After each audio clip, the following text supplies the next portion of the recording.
how to run Claude code on startup.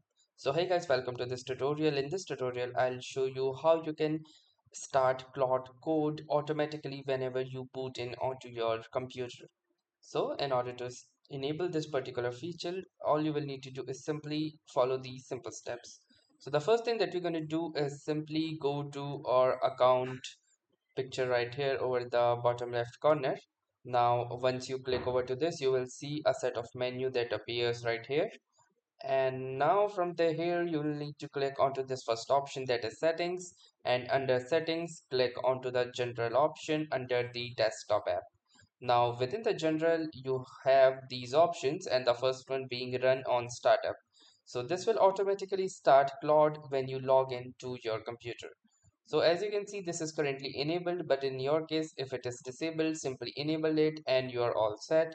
And now whenever you will start or log into your computer, Claude will automatically start. So that was all for this tutorial. Thanks for watching and have a nice day.